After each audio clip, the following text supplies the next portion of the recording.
Hey folks, it's Paul here from ImpulsiveCulinarian.com, and in this video I want to talk to you about how to make your own gluten-free flour recipe. The unfortunate thing about gluten-free flour recipes is there is no such thing as one size fits all.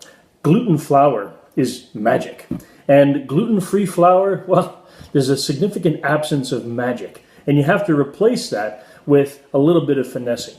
Generally speaking, it's half flour to half starch. Depending on what you're doing though, you may want to have a little bit more of the flour properties or a little bit more of the starch properties. If you're in the business of making a gluten-free flour recipe of your own, here's how I would recommend you do it. So here's what I recommend as a basic starter recipe for your very own homemade gluten-free flour recipe. I recommend that you use 1 part corn flour, 1 part white rice flour, 1 part tapioca flour, 1 part potato starch, and that 5th ingredient, the magic one, is 1 part sweet white rice flour. Using those 5 ingredients, you're going to find that they can pretty much apply to almost anything. 1 to 1, it'll taste different. It's not going to be the exactly same thing as you have for the gluten version of your recipe, but it's a great starting point, and I've used that blend for a lot of applications. So having said that, now I want to go into detail. So if you're not interested, move on to the next video. Otherwise, stick around and I'm going to go through one by one all the gluten-free flours and starches that I'm aware of and why I like or don't like them. Corn flour. This has got to be by far my favorite gluten-free flour of all. It's got the most natural taste. There's almost zero gluten-free taste in it. And I use it whenever I can as a base ingredient, as a flour ingredient in my gluten-free recipes. So corn flour, this is the hero. That's the go-to. The drawback about corn flour is that it's got a slightly yellow color. Now, if you're making stuff like white bread or you're doing something where the color is important, you may not want it to look yellow or orange in the end product. So that's the only drawback. Here's a good backup. If you're not interested in modifying the color of your gluten-free recipe, you can use this stuff. It's called masa harina. This is basically corn flour, and it's undergone a different treatment process, but it is gluten-free. It's a traditional Mexican flour, and it's white. It's a great backup or replacement for the otherwise yellow corn flour. It's almost the same taste, but you can get away with using it either way. As far as rice flours are concerned, for sure, white rice flour, it's used a lot. You see it in many gluten-free recipes. It's got a nice white color. The taste of white rice flour, it's got a little bit of that gluten-free taste, okay? So when they talk about, oh, it tastes gluten-free, it's because of rice flour. However, less so than its cousin and partner in crime, brown rice flour. This has really got a great texture to it when you use it in gluten-free recipes, but the taste is very noticeably gluten-free. So it really depends. If you can get away with mixing this with other ingredients like corn flour and starches, probably going to have a lot of success with the brown rice flour. And if taste is an issue, you want to stick to the white rice flour instead. Okay, so staying in the gluten-free flour family, there's one other unsung hero that I like to use a lot whenever I can. It's millet flour, ground millet grains. This is great stuff. It's got a little bit of the gluten-free taste, but it's got a great characteristic to it. It retains flour properties in any recipe that you mix this in. I love to have the corn flour and millet flour mix along with a few other starches. It tastes good and it has a great texture. So I highly recommend including that in the flour side of your mixes whenever you can.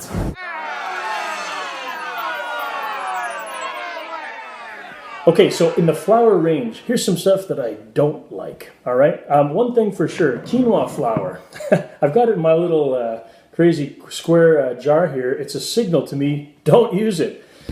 Quinoa flour, what can I say good about it? It's healthy. All right. I love quinoa by itself, but the quinoa flour, I've never enjoyed the taste of quinoa flour. Every time I've ever used it in a recipe, it's like it ruins the whole mix. It tastes gluten-free. It's screaming out, I am not normal.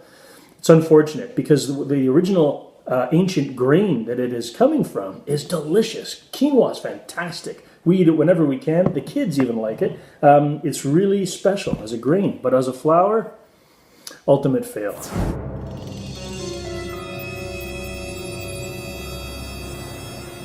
When I've tried doing some international recipes, I've introduced Teff Flour into the arsenal. This is really special stuff. It's got a very overpowering and strong flavor and scent to it. You can't mistake it. If there's Teff Flour in something, you know. But I actually use this as an ingredient all on its own. There's some really cool Ethiopian recipes. There's in a thing called injera flatbread. Wow, and it's all Teff flour and water. That's basically it. This is really great stuff, but I find it's a standalone ingredient. It needs to be used sparingly, okay, and not so much as a mix in various gluten-free flour recipes.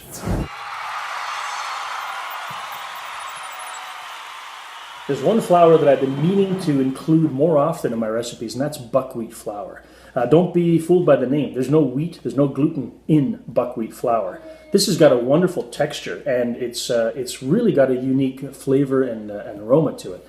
I haven't used it much, but I'm really trying to find excuses to use it more often. Maybe some biscuits and all that kind of stuff.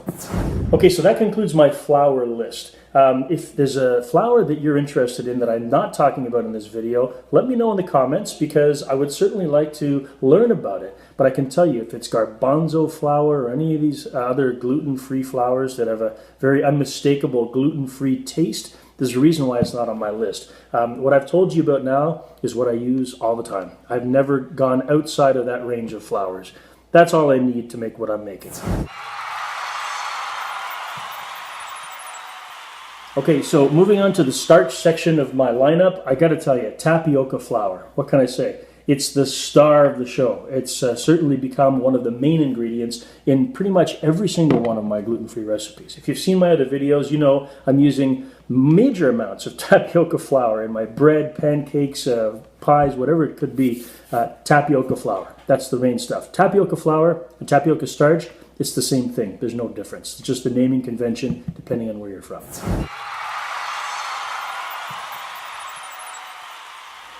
The second MVP on the list of starches, I gotta say, potato starch. I was surprised at first when I discovered how much I was gonna grow to love potato starch as a main ingredient in my recipes. This stuff is great. It's a more natural ingredient. It doesn't come from some strange source, and it really is the counterpart to the tapioca flour that you need to have everything meld and glue together without giving it that gluten-free taste. Third big hitter on my gluten-free starch list is cornstarch. A lot of people say that you can replace potato starch with cornstarch, that they're interchangeable. I would agree. I would say that if you don't have potato starch on hand, you can go with cornstarch. But if you put them side by side in a bowl or something, you're going to see there's a distinct difference in color and texture, even when it's dry, the way that one clumps together and the other doesn't. That's got to say something. From a chemical level or a microscopic level, there's some differences going on. And can you notice that difference in the taste of your recipes? I would say maybe, just a little bit. I prefer potato starch to cornstarch, but I definitely use them both a lot in most of my recipes.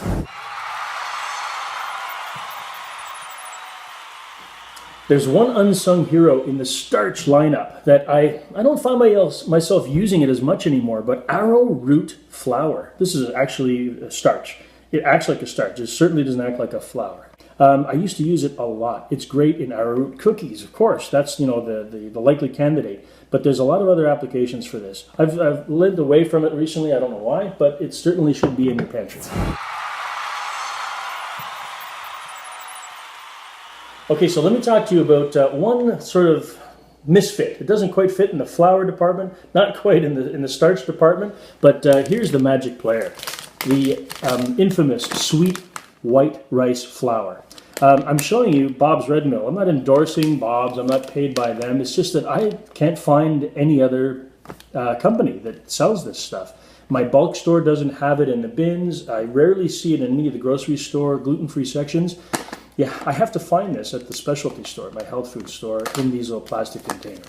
Sweet rice flour acts like a flour and a starch, and it's got great taste. It doesn't have that gluten-free taste. magic ingredient. This is most often than anything else the fifth and star player in any of my blends. So I highly recommend you find a place that you can buy this. Really get a stock up on it. It certainly is one of the stars of the show. Okay, so beyond all of those flours and starches and the sweet rice flour, there's a couple of sort of weirdo ingredients that you can find that are going to add some texture and flavor, and they're going to contribute to a sort of like a healthier version of your gluten-free flour recipes. Flax seeds. This is great stuff.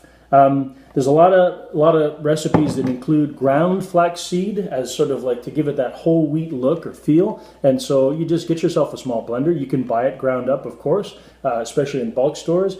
Ground flaxseed, excellent addition to your recipes. There's also getting these ground nuts. So here's something that it would be nice to use more often. This is almond flour. Almonds are freaking expensive, and not surprisingly, so is almond flour. You know, I would love to make recipes that use this more often. The flavor's great. It tastes awesome. It's got a little, you know, a nutty, granular texture to it. There's nothing bad about this stuff. There's zero gluten-free aftertaste. Tastes amazing. But it's so bloody expensive. I mean, you'd be hard-pressed to start pushing recipes that use this all the time. If you can afford to get it and throw in a quarter cup or a third of a cup into your dessert recipes, you got to do it. This is really great stuff. So last but not least, when you're trying to make a gluten-free flour recipe, it's kind of hard to forget the fact that even with all your flours and your starches, you still need a little bit more glue. You need it to be a little bit more glutinous. Okay, and the way to do that is by getting some guar gum or xanthan gum. But wow, okay, I'm just going to show you. This is a little bag of guar gum that I've got. But look at the price. Oh yeah, it's $13.50, right, for 226 grams. Wow. If you haven't fallen off your chair, well, listen, you're probably using this stuff a teaspoon, a half a teaspoon at a time, and thank goodness, because if it called for a cup of guar gum, it would break the bank. It's worth it. You need to get some of this. Find a place. Usually the bulk stores have these in little bags in the gluten-free section. Get yourself a bag. You're going to see how long it lasts. I try and keep that in an airtight container, and it does last a long time. Xanthan gum's even more expensive. Depending on where you shop, you'll see for yourself. But get yourself a little package of that and add it to your pantry. You won't regret it. So once again, I just have to tell you, there is no such thing as a one-to-one replacement for gluten-free flour versus a regular gluten recipe. It really needs some experimentation. But as a starting point, you can't go wrong with the five-finger rule. You want to be able to include 2 flours, 2 starches, and throw in the sweet rice flour as the 5th ingredient. Start with that, and you're going to see for yourself what has good taste and what does not. And if you've got any recommendations for flours or starches that I haven't mentioned in this video or that you'd like me to review, if you would like, as a sort of an honest review, I'll be completely bluntly honest with you about how I feel about those ingredients. Be sure to leave it in the comments or get in touch with me through social media. I'd love to hear from you. All right? So my name is Paul from ImpulsiveCulinary.com. Thanks for watching the video. I'll see you in the next one.